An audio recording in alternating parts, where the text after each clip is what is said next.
네, 안녕하세요. 황윤성입니다. 22년에 시행한 4월 모의고사 13번 해설을 시작하겠습니다. 일단 다항함수 fx다 라고 얘기를 하고 있고요. 다항함수는 계속 말씀을 드리다시피 연속 이급 미분 가능하고 항상 차수가 궁금해야 한다 이렇게 말씀을 드리죠. 그 다음에 지금 여기를 보면 리미트에 대한 식이 하나 쓰여 있는 걸 확인하실 수 있고 그게 3이라는 것도 우리가 알 수가 있죠. 그러면 제가 항상 말씀을 드리지만 리미트에서 가장 먼저 해야 할 일은 대입이라고 말씀을 드렸어요. 그럼 리미트에다가 2를 먼저 대입을 하시면 밑엔 제로가 되고요. 이 부분이 이제 위에 있는 부분이죠. 이게 이제 분자의 부분인데 여기다가 2를 넣었어도 0이 돼야 한다는 사실은 알고 계시면 좋을 것 같아요. 그런데 얘가 이제 보면 되게 식이 길고 복잡해 보여서 우리 친구들이 되게 어려움을 느끼는 경우가 많은데 얘는 그냥 이렇게 생각을 하면 되는 거죠. 결국에 안에 식이 뭐가 있든 간에 적분을 하게 되어 있고 적분을 한 후에 x를 대입을 하게 되면 얘는 결국 x에 대한 식이 써질 거예요. 맞죠? 그럼 이렇게 식이 길 때 우리가 잘 하는 작업 중에 하나가 뭐냐면 이렇게 하나의 새로운 문자 함수를 둬서 변환하는 거죠. 그러면 이 식을 조금 바꿔보면 결국은 이렇게 돼요. 리미트 x가 2로 갈 때 x-2분의 라지 gx가 되고요. 이게 지금 결과가 3이라는 걸 알 수가 있고요. 그러면 이제 2를 대입을 하면 g2가 제로다라는 것도 우리가 알 수 있게 돼요. 자, 그 다음에 그럼 g2가 제로라고 하면 여기는 사실은 gx-g2라고 되어 있는 거랑 다름없으니까 그럼 g'2는 3이다 라는 걸 또 우리가 알 수가 있죠. 그럼 이제 우리한테 주어진 걸 바탕으로 한번 하나씩 복원을 좀 해보면 여기 잘 안 내려가네요. 자, 그럼 gx가 있으면 gx라고 하는 1부터 x까지 x-t의 ft dt인 거고요. 그 다음에 우리는 g2가 제로고 g'2가 3이라는 걸 알죠. 그럼 여기다가 뭔가 2를 넣고 계산을 좀 하기 전에 식을 조금 정리를 해보려고 하면 식을 일단 전개를 합시다. 그럼 이렇게 식이 정리가 될 거고요. 그 다음에 다시 식을 쓰면 x가 이렇게 밖으로 빠져나올 수가 있죠. 이렇게 될 것 같아요. 자, 그 다음은 뭐냐면 여기다 이제 2라는 값을 대입을 하게 되어 있죠.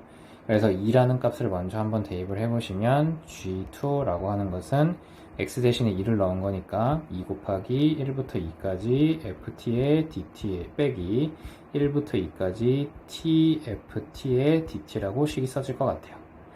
자, 그 다음은 이제 g'2를 해봐야 되기 때문에 이번에는 얘를 바탕으로 g'x식을 한번 구하게 되면 이 앞에는 곱하기 x들의 곱하기 형태로 되어 있으니까 곱의 미분을 한다고 생각하시면 앞에 거 미분 그리고 뒤에 거 미분하면 xfx 그리고 그 다음에 xfx가 되니까 지워져서 우리는 g'은 식이 이렇게 되죠.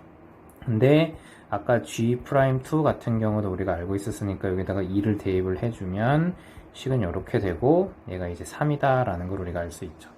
자, 그래서 결국에는 이 결과값이 3이다 라는 거기 때문에 그럼 이 결과값도 3이다 라고 알 수가 있고요. 그 다음에 g2 같은 경우에는 아까 0이라고 했기 때문에 여기 결과가 0이라는 걸 알 수가 있겠죠.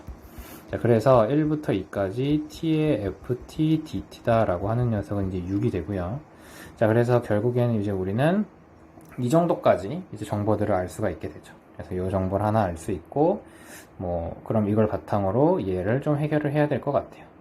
자, 그래서 이 계산 결과는 그냥 바로 여기다가 한번 써보면 1부터 2까지 4x fx dx고, 그 다음에 1부터 2까지 fx dx가 될 거고요.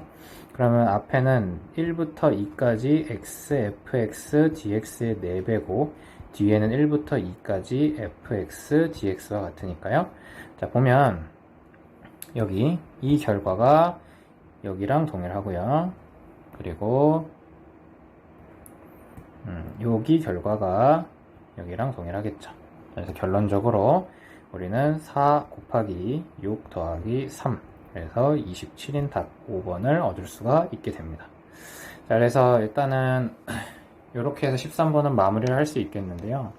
조금 얘기를 하자면 이 문제 같은 경우에는 자기가 직접 fx를 구해서 해야만 한다라는 구해서 해결한다 라고 하는 이 부분에 이 생각 속에 갇히면 좀 풀기가 어렵게 됐을 수도 있다는 생각은 들어요. 그러니까 실제로 저랑 이제 올해 고3 수업을 하셨던 친구들이 13번 문제를 풀다가 갑자기 뜬금없이 한 친구가 그게 잘 안 됐다고 얘기를 하는데, 그래서 왜 그랬을까 그 당시에도 물어봤었는데, 자기는 요 식을 통해서 fx식을 꼭 찾아야만 한다고 생각을 했다는 거예요. 실제로 수능 수학에서는 보면 fx를 직접 찾아가지고 적분을 하는 경우도 있지만, 특히 적분 같은 경우는 그냥 아예 요 형태값 자체를 얼마인지가 나오게끔 문제를 내기도 하거든요. 그러니까 지금처럼 fx가 누군지는 모르지만 fx를 적분한 결과가 3이다.